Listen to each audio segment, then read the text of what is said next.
Hi hello friends, welcome to my channel. And ഇന്നത്തെ വിശേഷം എന്ന് പറയുന്നത് ചെമ്പനീർ പൂവിൻ്റെ വിശേഷങ്ങളാണ്. അതിന് മുന്നേ ആരെങ്കിലും ഈ ഒരു ചാനൽ സബ്സ്ക്രൈബ് ചെയ്തില്ലെങ്കിൽ സബ്സ്ക്രൈബ് ചെയ്ത് സപ്പോർട്ട് ചെയ്യുക. അങ്ങനെ നമ്മുടെ വർഷ സ്റ്റുഡിയോയിൽ വർക്ക് ചെയ്തുകൊണ്ടിരിക്കുമായിരുന്നു. ഈ ഒരു സമയത്ത് വർഷയ്ക്ക് ഭയങ്കരമായ അതികഠിനമായിട്ടുള്ള വയറുവേദന അനുഭവപ്പെടുകയാണ്. വർഷയ്ക്കാണെങ്കിൽ ഒട്ടും സഹിക്കാൻ പറ്റാത്ത ആ ഒരു സീനാണ് അതിനകത്ത് കാണിക്കുന്നത്. അത്രയ്ക്ക് സഹിക്കാൻ വയ്യാതെ വന്നപ്പോഴത്തേക്കും വർഷ എന്ത് ചെയ്തു, അവിടുത്തെ സാറിനോട് പറയുന്നു, എനിക്കൊട്ടും തന്നെ വയ്യ, എനിക്കിന്ന് ലീവ് വേണം, എനിക്ക് ഹെൽത്ത് ബുദ്ധിമുട്ടാണ്, എനിക്ക് വീട്ടിൽ പോകണം എന്ന് സാറിനോട് ഇൻഫോം ചെയ്യുന്നുണ്ട്. വർഷയ്ക്ക് ഹോസ്പിറ്റലിൽ എന്തെങ്കിലും പോകേണ്ട എമർജൻസി ആണ് എന്നുണ്ടെങ്കിൽ ഞാൻ കൊണ്ടുപോകാം എന്ന് സാർ ഒരെണ്ണം പറയുന്നുണ്ട്. അപ്പോൾ വർഷ പറയുന്നില്ല, അതിൻ്റെ ഒന്നും ആവശ്യമില്ല, വീട്ടിൽ ചെല്ലട്ടെ എന്ന്. അവിടെ ചെന്ന് നന്നായിട്ട് റെസ്റ്റ് എടുക്കുമ്പോഴത്തേക്ക് അങ്ങ് ഓക്കെ ആയിക്കോളും, അതുകൊണ്ട് ഞാൻ വീട്ടിലോട്ട് പോവുകയാണ് എന്ന് വർഷ സാറിനോട് പറയുന്നുണ്ട്. എന്നിട്ട് വർഷ നേരെ ശ്രീകാന്തിൻ്റെ ഒരു റെസ്റ്റോറൻറ്റിലേക്കാണ് ആദ്യം പോകുന്നത്. ശ്രീകാന്ത് അവളെ കണ്ട ഉടനെ ചോദിക്കുന്നുണ്ട്, നീ രാവിലെ സ്റ്റുഡിയോയിൽ പോകണമെന്ന് പറഞ്ഞിട്ട് പോയതല്ലായിരുന്നോ, പിന്നെന്ത് പറ്റി? എന്നിട്ട് ചോദിക്കുന്നുണ്ട്, വർഷം നിനക്ക് എന്ത് പറ്റി? മുഖം വല്ലാതിരിക്കുന്നല്ലോ, മുഖം വാടിയിരിക്കുന്നല്ലോ, എന്താ നിനക്ക് പറ്റിയത്, വയ്യേ എന്നിങ്ങനെ ചോദിക്കുവാണ്. അപ്പോൾ വർഷ പറയുന്നുണ്ട്, ഇല്ല ശ്രീകാന്ത്, എനിക്ക് നല്ല വയറുവേദന എടുക്കുവാണ്, അങ്ങനെ എനിക്ക് അവിടെ ഇരിക്കാനായിട്ട് പറ്റുന്നില്ല, അങ്ങനെ ഞാൻ നിന്നെ കണ്ട് ഇങ്ങോട്ടേക്ക് വന്നതെന്ന് വർഷ പറയുന്നു. എനിക്ക് അവിടെ നിന്നിട്ടാണെങ്കിൽ ആകെ ഒരു വല്ലായിക. ശ്രീകാന്ത് ഇത് കേട്ടതും ആൾക്കും ഭയങ്കര ഒരു ടെൻഷനാകുന്നുണ്ട്. ഇനിയിപ്പോൾ എന്താ ചെയ്യുക, ഇനി ഹോസ്പിറ്റലിൽ എന്തെങ്കിലും പോകണോ അങ്ങനെയൊക്കെ ചോദിക്കുന്നുണ്ട്. അങ്ങനെ ഒട്ടും വയ്യാന്നുണ്ടെങ്കിൽ നമുക്ക് ഹോസ്പിറ്റലിൽ പോവാം എന്ന് പറയുവാണ് വർഷയുടെ അടുത്ത്. അപ്പോൾ വർഷ പറയുന്നുണ്ട്, ഇല്ല, അതിൻ്റെ ഒന്നും ആവശ്യമില്ല, വീട്ടിൽ ചെന്ന് നന്നായിട്ടൊന്ന് റെസ്റ്റ് ചെയ്യാം, ചൂടുവെള്ളമൊക്കെ പിടിച്ച് ഒന്ന് റെസ്റ്റ് ചെയ്യുമ്പോഴത്തേക്കും ഇതൊക്കെ അങ്ങ് മാറിക്കോളും എന്ന് വർഷ തിരിച്ച് പറയുന്നു. എന്നിട്ടും വർഷ പറയുന്നുണ്ട്, ചിലപ്പോൾ ഗ്യാസ് എന്തെങ്കിലും ആയിരിക്കും, രാവിലെ ഫുഡൊന്നും കഴിക്കാതെ പോകേണ്ടി വന്നതല്ലേ, അപ്പോൾ അങ്ങനെ ഗ്യാസ് കയറിയാൽ ഇങ്ങനെ ബുദ്ധിമുട്ടുണ്ടാവും, അതിൻ്റെ ആയിരിക്കണം എന്നും വർഷ പറഞ്ഞ് ശ്രീകാന്തിനെ വ്യക്തമാക്കി കൊടുക്കുന്നുണ്ട്. അപ്പോൾ ശ്രീകാന്ത് തന്നെ പറയുന്നുണ്ട്, എങ്കിൽ ഞാൻ നിന്നെ കൊണ്ടാക്കണോ അതോ നീ പോവോ, എന്താ ചെയ്യട്ടെ, ഞാൻ കൊണ്ടാക്കണമെങ്കിൽ നിന്നെ കൊണ്ടാക്കാം എന്ന് വർഷയോട് ശ്രീകാന്ത് പറയുക. അപ്പോൾ വർഷ ചോദിക്കാൻ, ശ്രീകാന്ത് ഇപ്പോൾ എന്നെ കൊണ്ടാക്കണമെന്ന് ഞാൻ പറഞ്ഞു കഴിഞ്ഞാൽ ശ്രീകാന്തിന് ഇപ്പോൾ എൻ്റെ കൂടെ വരാനായിട്ട് പറ്റുമോ? അപ്പോൾ ശ്രീകാന്ത് പറയും, എന്താ വർഷ നീ പറയുന്നത്, ഞാനിപ്പോൾ ഇങ്ങോട്ട് വന്നതല്ലേ ഉള്ളൂ, അപ്പോൾ എങ്ങനെ എനിക്ക് ഇവിടെ നിന്ന് ഇറങ്ങാനായിട്ട് പറ്റുന്നത്? ഇപ്പം എല്ലാം ഒന്ന് സ്റ്റാർട്ട് ചെയ്തതല്ലേ ഉള്ളൂ, അതുകൊണ്ട് എനിക്കിപ്പോൾ ഇറങ്ങാൻ പറ്റുമെന്നൊന്നും തോന്നുന്നില്ല, നീ ഒരു കാര്യം ചെയ്യ്, നീ ഒറ്റയ്ക്ക് അങ്ങ് തിരിച്ച് പൊക്കോ വീട്ടിലോട്ട് എന്നാണ് പറയുന്നത്. അങ്ങനെ വർഷ അവിടെ നിന്ന് നേരെ തിരിഞ്ഞ് അവരുടെ വീട്ടിലേക്ക് എത്തുന്നുണ്ട്. വീട്ടിലെത്തിയ ഉടനെ രേവതിയോടും ഒക്കെ ആയിട്ട് പറയുവാണ്, എനിക്കൊട്ടും വയ്യ എന്നുള്ള കാര്യം പറയുന്നുണ്ട്. ഹോസ്പിറ്റലിൽ പോകാമോ എന്ന് ശ്രീകാന്ത് എന്നോട് പറഞ്ഞതാണ്, പിന്നെ ഞാനാ പറഞ്ഞത് വേണ്ട, എനിക്ക് ഗ്യാസിൻ്റെ എന്തെങ്കിലും ആയിരിക്കണം, രാവിലെ ബ്രേക്ക്ഫാസ്റ്റ് ഒന്നും കഴിക്കാതെ പോയതിൻ്റെയൊക്കെ കൊണ്ടായിരിക്കും ഇങ്ങനെ ഈ ഒരു വയറുവേദനയും ബുദ്ധിമുട്ടൊക്കെ വന്നിട്ടുണ്ടാവുക, എന്തായാലും എനിക്ക് നല്ല വേദനയുണ്ട് എന്ന് പറയുക എല്ലാവരോടും. എന്തായാലും വർഷയുടെ ഈ ഒരു വിഷമം കണ്ടിട്ട് രേവതി ഭയങ്കര തിടുക്കത്തിൽ പോയി മുതുകൊക്കെ ഇട്ട് വെള്ളമൊക്കെ കൊണ്ടുവന്നിട്ട് വർഷയ്ക്ക് കൊടുക്കുന്നുണ്ട്. അതായത് അത്രയ്ക്ക് അങ്ങ് കെയർ ചെയ്യുവാണ് രേവതിയോട്. വർഷയാണെങ്കിലും ആ കൊണ്ടുവന്ന സംഭവം മണത്തൊക്കെ നോക്കിയിട്ടൊരു വല്ലാത്തൊരു സ്മെല്ലൊക്കെയാണ് ആൾക്ക് കിട്ടിയത്. എന്നിട്ട് ഈ വെള്ളം എങ്ങനെ കുടിക്കാനാ എന്നൊക്കെ രേവതിയോട് ചോദിക്കുവാണ്. അതങ്ങോട്ട് ഒറ്റ വലിക്ക് കുടിക്കുന്നുണ്ട്, പക്ഷേ അങ്ങോട്ട് ആൾക്കധികം ഇഷ്ടപ്പെട്ടിട്ടില്ല. അത് കുടിച്ച് കഴിഞ്ഞതും വർഷം അങ്ങോട്ട് ഛർദ്ദിക്കുവാണ്. അങ്ങനെ ഛർദ്ദിക്കുന്നത് കണ്ടതും ചന്ദ്രമതി ഓടി ഇത് വന്ന് കണ്ട ഉടനെ ചോദിക്കുവാണ് രേവതിയോട്, എന്താടി നീ ഇവൾക്ക് കൊടുത്തത്, അവൾ ഈ വോമിറ്റ് ചെയ്യുന്നതൊക്കെ എന്താ പോലെ നിനക്ക് പറ്റിയെന്നൊക്കെ ചന്ദ്രമതി ചോദിക്കുക. അപ്പോൾ എന്നെ വർഷം പറയും, അല്ല ആൻറ്റി, രേവതിയേട്ടത്തി എനിക്കൊന്നും കലക്കി തന്നതൊന്നുമല്ല, എനിക്ക് രാവിലെ തൊട്ടേ വയറ് നല്ല വേദന, അപ്പോൾ അങ്ങനെ ഞാൻ ലീവ് എടുത്ത് വീട്ടിലേക്ക് വന്നതാണ്, അപ്പോൾ ചേച്ചിയെടുത്ത് പറഞ്ഞപ്പോഴത്തേക്കും എനിക്ക് വെള്ളം കുടിക്കാനായിട്ട് തന്നതാണ്, വയറുവേദന ഉള്ളത് കൊണ്ട്. അപ്പോൾ അതെനിക്ക് ആ സ്മെല്ലൊന്നും പിടിച്ചില്ല, അപ്പോൾ അതിൻ്റെ പേരിലാണ് എനിക്ക് ഛർദ്ദിൽ വന്നത്. അപ്പോൾ ചന്ദ്രമതി രേവതിയോട് ചോദിക്കുന്നുണ്ട്, നീ എന്തായാലും ഇവർക്ക് കലക്കി കൊടുത്തത് ഇങ്ങനെ വൊമിറ്റ് ചെയ്യാൻ വേണ്ടിയിട്ട് മാത്രം. അപ്പോൾ ഉടനെ രേവതി പറയും, അത് വേറൊന്നുമല്ല, ഇത് ഇത്തിരി ആയുർമൂത്തകം ഇട്ട് വെള്ളമായിരുന്നു, എനിക്ക് വേറെ വേദന വരുമ്പോഴും വീട്ടിലമ്മ ഇങ്ങനെ തന്നിട്ടുണ്ട്, അപ്പോൾ അത് കുടിക്കുമ്പോഴത്തേക്കും നല്ല ഭേദമാവാറുണ്ട്, അതുകൊണ്ടാണ് ഞാൻ പെട്ടെന്ന് അതങ്ങനെ കൊടുത്തതെന്ന് രേവതിയോടെ വ്യക്തമാക്കി കൊടുക്കുന്നുണ്ട്. അത് കേട്ടതും ചന്ദ്രമതിക്ക് ഭയങ്കര അങ്ങോട്ട് ദേഷ്യം അങ്ങോട്ട് ഇളവി. എന്നിട്ട് ചന്ദ്രമതി രേവതിയോട് പറയുക, നിൻ്റെ അമ്മ നിനക്ക് ഓരോന്ന് കലക്കി തരുന്നത് കണ്ടിട്ട് നീ എന്തിനാണ് ഈ വർഷയ്ക്ക് അതൊക്കെ എടുത്ത് കൊടുക്കുന്നത്? എന്നിട്ട് വെറുതെ നീ എന്തിനാ അവളുടെ വേറെ കേടാക്കാനായിട്ട് നോക്കുന്നത്? എന്നിട്ട് വർഷയോട് പറയുന്നുണ്ട്, വർഷങ്ങളെ നമുക്ക് എന്തായാലും വേഗം ഹോസ്പിറ്റലിലോട്ട് പോകാം, ഹോസ്പിറ്റലിൽ കൊണ്ട് കാണിക്കാവുന്നതാണ് എന്ന് ചന്ദ്രമതി പറയും. അപ്പോൾ വർഷ പറയും, ഇല്ല, എനിക്കിപ്പോൾ ഹോസ്പിറ്റലിൽ പോകേണ്ട അത്ര വലിയ ബുദ്ധിമുട്ടൊന്നും എനിക്കില്ല, ഇത് റെസ്റ്റ് എടുക്കുമ്പോഴത്തേക്ക് മാറുന്നതാണ്. ശ്രീകാന്ത് എൻ്റെ അടുത്ത് പറഞ്ഞു ഇതെനിക്ക് ഹോസ്പിറ്റലിൽ പോകാം, കൊണ്ട് കാണിക്കാമെന്നുള്ളത്. അപ്പം ഞാൻ തന്നെയാണ് പറഞ്ഞത് അതിൻ്റെ ഒന്നും ആവശ്യമില്ല, വീട്ടിൽ ചെന്ന് റെസ്റ്റ് എടുക്കുമ്പോഴത്തേക്കും ഓക്കെ ആവും എന്നുള്ളത്. എന്തായാലും സാരമില്ല ആൻറ്റി, ഞാൻ റെസ്റ്റ് എടുത്തു കഴിഞ്ഞാൽ ഒന്ന് ഓക്കെ ആവുമെന്നുള്ളതേ ഉള്ളൂ എന്ന് വർഷ പറഞ്ഞ് ക്ലിയർ ചെയ്യുന്നുണ്ട് അവിടെ.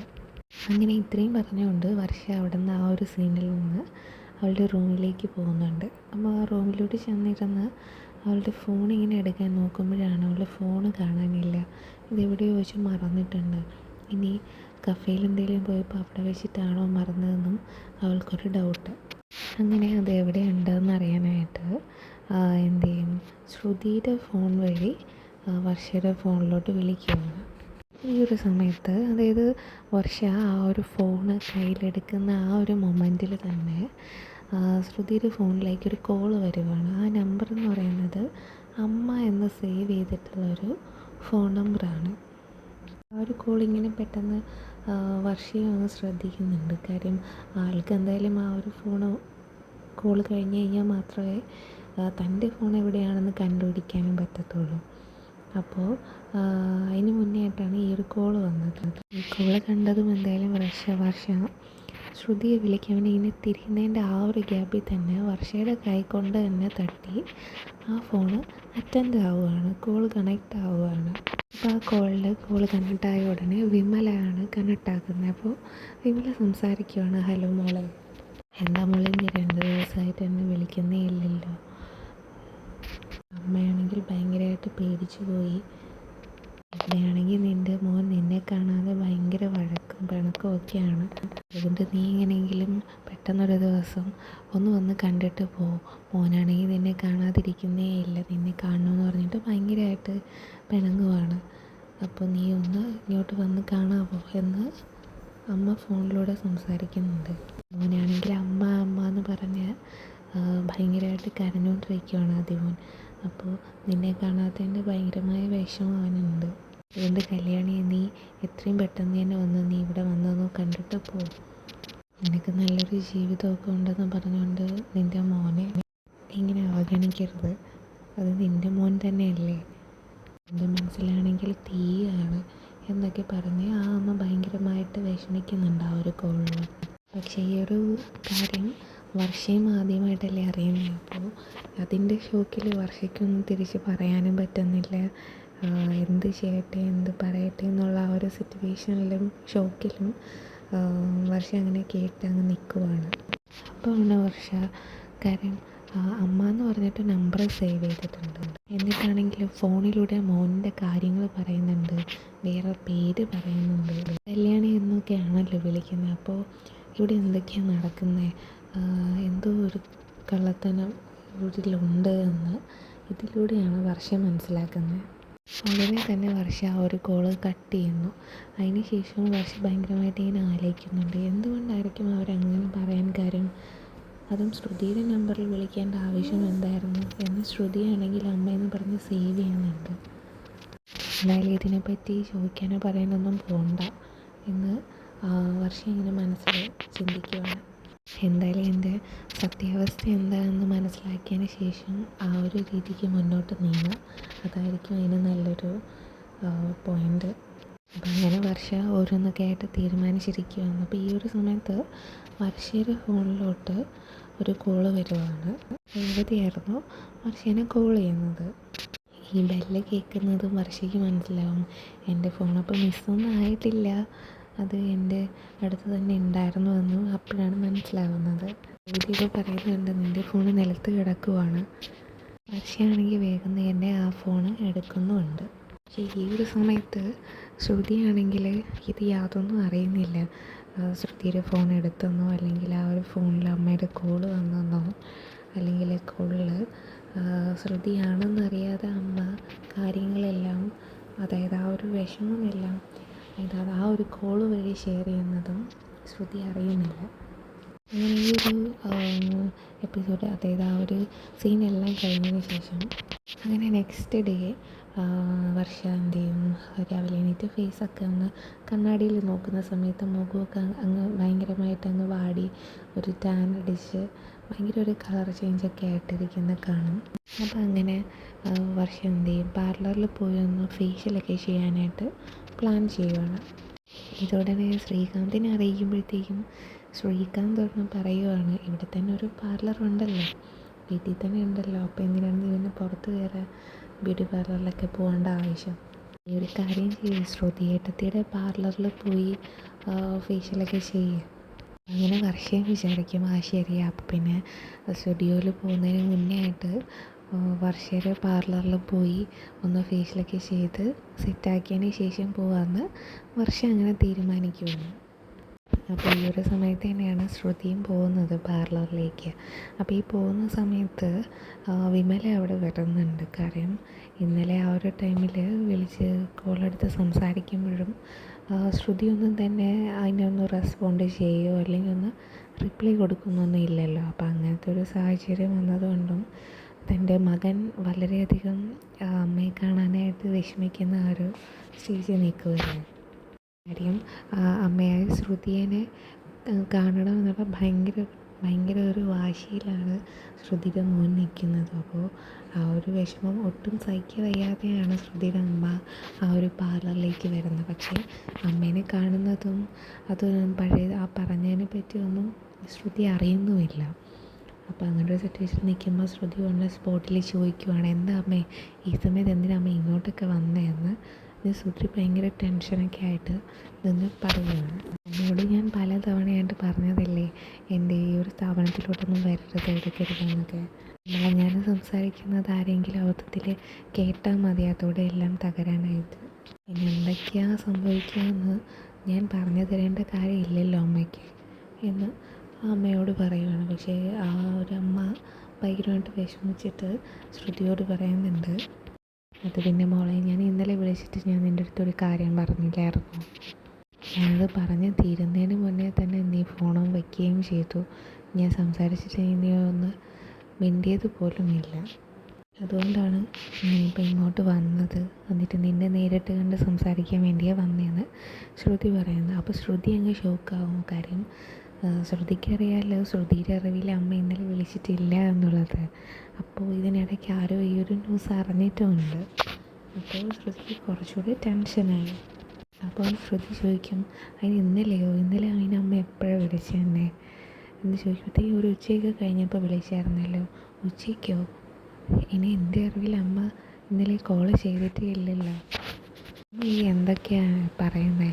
ഞാൻ ഇന്നലെ ഫോണ് ചാർജ് ഇല്ലാത്തതുകൊണ്ട് ചാർജിന് കേട്ടിട്ടുണ്ടായിരുന്നു, ഞാൻ ജസ്റ്റ് പുറത്തൊക്കെ പോയിട്ടുണ്ടായിരുന്നു. അപ്പോൾ ഇനി ആ സമയത്തെങ്ങാനും ആയിരിക്കും അമ്മ എന്നെ വിളിച്ചിട്ടുണ്ടായിരുന്നത് എന്ന് ചോദിച്ചിട്ട് ശ്രുതിക്ക് കുറച്ചുകൂടി ടെൻഷൻ കൂടി ചോദിക്കുകയാണ് ഓരോന്നായിട്ട്.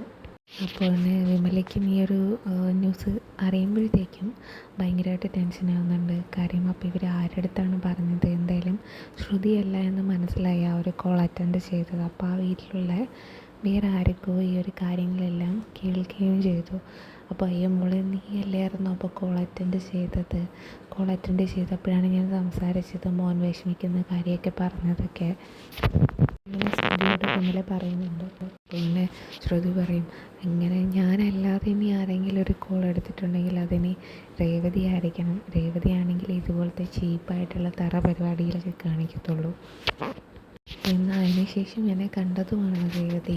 അപ്പോൾ ആ ഒരു സമയത്ത് ഒന്നിനെ പറ്റി സംസാരിക്കുകയോ ഒന്നും ചെയ്തിട്ടുമില്ല. അപ്പോൾ അതോ ഇനി അവസാന നിമിഷം എല്ലാം തെളിയിക്കാൻ വേണ്ടിയിട്ട് അല്ലെങ്കിൽ പറയാൻ വേണ്ടിയിട്ട് മാറ്റി വെച്ചേക്കുന്നതാണോ എന്നും അറിയത്തില്ല, എനിക്കെല്ലാം കൊണ്ടും ഭയങ്കര ടെൻഷനാകുന്നുണ്ട് എന്ന് ശ്രുതി പറയുന്നു. പക്ഷേ ഈ ഒരു സമയത്ത് ഈ സംസാരവും എല്ലാം കണ്ടുകൊണ്ട് നിൽക്കുക തന്നെയായിരുന്നു വർഷ. ശ്രുതിയുടെ ഈ ഒരു വെപ്രാളവും ടെൻഷനും എല്ലാം ഒക്കെ കണ്ടപ്പോഴത്തേക്ക് എന്തോ ഒരു പന്തികേടുണ്ടതായിട്ടും എന്തോ സത്യമുള്ളതായിട്ടും വർഷയ്ക്ക് ഒരു ഡൗട്ട് തോന്നി തുടങ്ങി. ഈ ഒരു സമയത്ത് തന്നെ വിമല ശ്രുതിയെ വിളിക്കുന്നതും കല്യാണി കല്യാണി എന്നാണ് വിളിക്കുന്നത്. അപ്പോൾ കുറച്ചുകൂടെ ഒന്ന് ക്ലിയർ ആവുകയാണ് വർഷയ്ക്ക് കാര്യം. ഫോണെടുത്ത സമയത്തും കല്യാണി എന്ന് വിളിച്ചിട്ടല്ലേ ഫോണിലൂടെ സംസാരിക്കുന്നത്. അപ്പം കല്യാണി എന്ന് വിളിക്കുന്നത് ശ്രുതിയാണെന്നും വർഷ മനസ്സിലാക്കിയത്. അങ്ങനെ വർഷയെ മനസ്സിലാവുന്ന സത്യത്തിൽ ഈ ശ്രുതിയുടെ പേര് കല്യാണി എന്നുള്ള സത്യം തിരിച്ചറിയുകയാണ്. അങ്ങനെ വർഷയ്ക്ക് മനസ്സിലാവുകയാണ്. അപ്പം കല്യാണി എന്ന് വിളിക്കുന്ന ആളും അമ്മ എന്ന് സേവ് ചെയ്ത് വെച്ച ആളും ഈ വിമല തന്നെയാണ് ശ്രുതിയുടെ അമ്മ എന്ന് വർഷ തിരിച്ചറിയുകയാണ്. ഈ ഒരു ശ്രുതി ഇത്രയും കാലം ആ ഒരു വീട്ടിലുള്ള എല്ലാവരെയും ഭയങ്കരമായിട്ട് പറ്റിക്കുമായിരുന്നല്ലേ. ഇവർ ഭയങ്കര വലിയ കോടീശ്വരിയാണെന്നൊക്കെയല്ലേ ഇവിടെ വീട്ടിൽ പറഞ്ഞ് പറ്റിച്ചിരിക്കുന്നത്. അപ്പം അങ്ങനെയല്ലേ ഇപ്പോൾ എല്ലാവരും വിശ്വസിച്ച് വെച്ചിരിക്കുന്നത്. ഒരു മോനുള്ള ഇവരാണ് ശ്രുതിയേട്ടനെയും അമ്മേനെയും എല്ലാവരെയൊക്കെ പറ്റിച്ചതല്ലേ ഇപ്പോൾ ഇത്രയും നാൾ. എന്തായാലും ഈ ഒരു കള്ളത്തരം പരിപാടിയൊന്നും അങ്ങനെ ഞാൻ വിടാൻ അനുവദിക്കില്ല. ശ്രുതിയെ ഞാനൊന്ന് ശരിയാക്കി കൊടുക്കുന്നുണ്ട് എന്ന് വർഷ മനസ്സിൽ പറയുവാണ്. അതിനുശേഷം പെട്ടെന്ന് തന്നെ വർഷ അവിടെ നിന്ന് ആ ഒരു സ്റ്റാഫിനോട് പറയുവാണ്, ഞാൻ പോയിട്ട് പിന്നെ വരാം, അല്ലെങ്കിൽ അങ്ങനെ പറയുവാണ്. അപ്പോഴത്തേക്കൊണ്ട് സ്റ്റാഫ് ചോദിക്കുന്നുണ്ട്, അതെന്താ ഇപ്പോൾ വന്നിട്ട് പെട്ടെന്ന് തന്നെ പോകുന്നേ. അപ്പോൾ വർഷ പറയും, അല്ല അതെനിക്ക് സ്റ്റുഡിയോയിൽ നിന്നൊരു കോൾ വന്ന് അത്യാവശ്യമായിട്ട് ചെല്ലാനായിട്ട്, അപ്പോൾ ഞാൻ അങ്ങനെ പോവുകയാണ്, പോയിട്ട് ഞാൻ വന്നേക്കാം എന്നിങ്ങനെ വർഷ പറയുന്നുണ്ട്. അങ്ങനെ വർഷ അവിടെ നിന്ന് ഇറങ്ങിയിട്ട് നേരെ ചെല്ലുന്നത് ശ്രീകാന്തിൻ്റെ അടുക്കിലേക്കാണ്. ഈ ഒരു സമയത്ത് വർഷ അവിടെ നിന്ന് പോയതും ശ്രുതി അവിടെ വന്ന് ആ ഒരു ടൈമിൽ തന്നെ സ്റ്റാഫ് എണ്ണം പറയുന്നുണ്ട്, മാഡത്തിൻ്റെ അനിയത്തി ഇപ്പോൾ ഇവിടെ വന്നിട്ട് പിന്നെ പെട്ടെന്ന് എന്തോ അത്യാവശ്യം വന്ന് സ്റ്റുഡിയോയിൽ നിന്ന് കോൾ വന്നു, അതുകൊണ്ട് പോയിട്ട് പിന്നെ വരാമെന്ന് പറഞ്ഞിട്ട് പോയി എന്നും ഈ ഒരു ശ്രുതിയോട് ഇൻഫോം ചെയ്യുവാണ്. അപ്പോൾ ശ്രുതിക്ക് കുറച്ചുകൂടി ടെൻഷൻ ആവുകയാണ്. അപ്പോൾ ഇനി ഇവൾ തന്നെയാണോ അറിഞ്ഞത്, ഇവളായിരിക്കും ഇനി കോൾ അറ്റൻഡ് ചെയ്തതെന്നുള്ളൊരു ടെൻഷൻ മനസ്സിൽ വന്നു. ഉടനെ അത് കേട്ടപ്പോൾ എന്തായാലും ഈ ശ്രുതി ഭയങ്കരമായിട്ട് ടെൻഷനായിട്ട് ദൈവമേ എന്ന് പറഞ്ഞ് നെഞ്ചിൽ കൈ വയ്ക്കുന്നുണ്ട്. എന്നിട്ട് പറയുക, ഭാഗ്യം എൻ്റെ അമ്മേനെ ആ ഒരു സമയത്ത് അവൾ കണ്ടില്ലല്ലോ, എങ്ങാനും കണ്ടിരുന്നെങ്കിൽ എൻ്റെ ജീവിതം തൊലഞ്ഞു പോകാനായിട്ട് ഈ ഒരൊറ്റ കാരണം മതി എന്ന് ശ്രുതി പറയുവാണ്. ശ്രുതി എന്തായാലും അമ്മയോട് പറയുവാണ്, അമ്മ എന്തായാലും ഇപ്പോൾ തിരിച്ച് പോക്കോ വീട്ടിലോട്ട്, ഞാൻ എന്തായാലും എൻ്റെ സമയം കിട്ടുന്നതനുസരിച്ച് ഞാൻ അങ്ങ് വന്ന് കണ്ടേക്കാം എന്ന് അമ്മയെ പറഞ്ഞ് സമാധാനിപ്പിച്ചു വിടുന്നു. ഈ സമയത്ത് എന്തായാലും നമ്മുടെ വർഷ ശ്രീകാന്തിൻ്റെ അടുത്തെത്തി ഈ ഒരു ശ്രുതിയുടെ കള്ളത്തരങ്ങളെല്ലാം തുറന്നു പറയുവാണ്. കോൾ വന്ന കാര്യങ്ങളും അതിന് ശേഷം നേരിൽ കണ്ട കാര്യങ്ങളും എല്ലാം തുറന്നു പറയുന്നു. അതോടുകൂടെ ആ ഒരു കള്ളത്തനം അവിടെ പൊളിഞ്ഞ് അവരിലേക്ക് എത്തുകയാണ്. ഇപ്പം വർഷ പറയുവാണ്, എന്നാലും എൻ്റെ ശ്രീകാന്തേ, ഇന്നലെ ഈ ഒരു ശ്രുതിയുടെ അമ്മ ഫോൺ വിളിച്ചപ്പോൾ എന്തുകൊണ്ടായിരിക്കും ഇങ്ങനെയൊക്കെ സംസാരിക്കുന്നത്, വേറൊരു പേരൊക്കെ വെച്ചിട്ട് സംസാരിക്കുന്നത്, മോനാണെന്നൊക്കെ പറയുന്നു എന്നൊക്കെ പറഞ്ഞ് സംസാരിക്കേണ്ട ആവശ്യം എന്താണെന്ന് ഞാൻ ഭയങ്കരമായിട്ട് ഇരുന്ന് ചിന്തിച്ചു. എന്നാലും ഇനി റോങ് നമ്പർ എന്തെങ്കിലും ആണോ, അതോ ഇനി ഞാൻ ഡയൽ ചെയ്യുന്നതിന് മുന്നേ എന്തെങ്കിലും ഇങ്ങനെ കോള് മാറി കണക്റ്റ് ആയതാണോ, അങ്ങനത്തെ എന്തെങ്കിലും പറ്റിയാണോ എന്ന് വരെ ഞാൻ ചിന്തിച്ചു പോയി. പക്ഷേ ഇന്ന് പാർലറിൽ വെച്ച് ഞാൻ അവരെ രണ്ടുപേരെയും നേരിട്ട് തന്നെ കണ്ടു. അപ്പോഴാണ് എനിക്ക് എല്ലാ കള്ളത്തരങ്ങളും പിടികിട്ടിയത്. ശ്രീകാന്തെ, നിനക്കറിയുമോ, ആ ശ്രുതി എന്ന് പറയുന്നവർ ഒരു കുഞ്ഞിൻ്റെ അമ്മയാണ്. എന്നിട്ടാണ് ഇവിടെ നിങ്ങളുടെ വീട്ടിലെ എല്ലാവരെയും പറ്റിച്ചിട്ട് പണക്കാരിയാണെന്ന് പറഞ്ഞിട്ട് ജീവിക്കുന്നത്. ഇപ്പോൾ ഈ ഒരു സംഭവം നമുക്കിങ്ങനെ ചുമ്മാ വിടാൻ പറ്റുന്നതല്ല, അവരെ ചോദ്യം ചെയ്യാൻ തന്നെ വേണം എന്ന് വർഷ പറയുക. ഇങ്ങനെ നമ്മളിപ്പോൾ കണ്ടില്ല എന്ന് നടിച്ചു കഴിഞ്ഞാൽ, അല്ലെങ്കിൽ ഇപ്പം റിയാക്ട് ചെയ്തില്ല എന്നുണ്ടെങ്കിൽ അത് ഇനിയും ചതിക്കപ്പെടും, നിൻ്റെ വീട്ടിലെ എല്ലാവരും ചതിക്കപ്പെടും എന്ന് വർഷ പറഞ്ഞ് മനസ്സിലാക്കി കൊടുക്കുന്നുണ്ട്. ശ്രീകാന്ത് വർഷയോട് പറയുവാണ്, വർഷ നീ എന്തായാലും ഈ ഒരു കാര്യം തൽക്കാലത്തേക്ക് വേറെ ആരെയൊന്നും അറിയിക്കണ്ട, എങ്ങാനും ആദ്യം ശ്രുതിയേട്ടനും എൻ്റെ അമ്മയും അറിയുവാണെങ്കിൽ വല്ല അറ്റാക്കും വരും. കാര്യം അത്രയ്ക്ക് വലിയ കൊമ്പത്ത് വെച്ചേക്കുമല്ലേ, അല്ലെങ്കിൽ ഇത്രയ്ക്ക് വലിയ പൊക്കി പിടിച്ച് സംസാരിക്കുകയൊക്കെ ചെയ്യുമല്ലേ ഈ ശ്രുതിക്ക് വേണ്ടിയിട്ട്. അപ്പോൾ അതിവർ പെട്ടെന്ന് അറിയുമ്പോഴത്തേക്ക് അവർക്കത് ഷോക്കാവും. നമുക്കൊന്ന് നോക്കാം പക്ഷേ സച്ചിയേട്ടനെങ്ങാനും ഈ ഒരു കാര്യം അറിഞ്ഞു കഴിഞ്ഞാൽ പിന്നെ അവളെ വച്ചേക്കത്തില്ല. അതുകൊണ്ട് ഇപ്പം എന്തായാലും ആരോടും നീ ഒന്നും പറയാതിരിക്കുന്നതാണ് നല്ലത് എന്ന് വർഷ പറഞ്ഞ് മനസ്സിലാക്കിക്കുന്നുണ്ട്. ഇതെവിടെ വരെ പോകുമെന്ന് നമുക്കൊന്ന് നോക്കാം. എന്നിട്ട് തൽക്കാലം നീ എന്തായാലും നീ ആരുടെ അടുത്തൊന്നും പറയണ്ട, നിൻ്റെ മനസ്സിൽ തന്നെ വെച്ചാൽ മതി. എൻ്റെ സമയമാവട്ടെ, അപ്പം നമുക്കെല്ലാം പറയാം. ഇത് പറയാം എന്തായാലും അധികം നാൾ അവൾ ഈ ഒരു കള്ളത്തരത്തിൽ ഇങ്ങനെ നടക്കത്തില്ല. വൈകാതെ തന്നെ ഈ ഒരു കള്ളത്തരം എല്ലാം പൊളിയും. അതുകൊണ്ട് നീ സമാധാനമായിട്ട് വെയിറ്റ് ചെയ്യും വർഷയെന്ന് ശ്രീകാന്ത് പറഞ്ഞ് ഇതാക്കുന്നുണ്ട്. അങ്ങനെ വർഷയും കരുതി തൽക്കാലത്തേക്ക് ഈ രഹസ്യങ്ങളെല്ലാം എൻ്റെ മനസ്സിൽ തന്നെ സൂക്ഷിക്കാം. എന്താണ് അടുത്തത് എന്ന്, അല്ലെങ്കിൽ എന്താണ് അടുത്ത് നടക്കാൻ പോകുന്നത് എന്ന് നമുക്ക് നോക്കാം, എന്നിട്ട് ഇത് പറയാം എന്നുള്ള രീതിക്ക് മനസ്സിൽ പറയുവാണ്. അങ്ങനെ ആ ഒരു സ്ക്രീനോട് കൂടി ഇന്നത്തെ ആ ഒരു എപ്പിസോഡ് ഇവിടെ തീരുകയാണ്. ഇങ്ങനത്തെ വളരെ ഗംഭീരമായിട്ടുള്ള ത്രില്ലിങ് എപ്പിസോഡുകളായിരിക്കും ഇനി വരും ദിവസങ്ങളിലും ചാനലുകളിൽ അപ്ഡേറ്റ് ആവുന്നത്. അപ്പോൾ എല്ലാവരും തന്നെ ഈ ഒരു ചാനൽ സബ്സ്ക്രൈബ് ചെയ്ത് സപ്പോർട്ട് ചെയ്യാം. Thank you.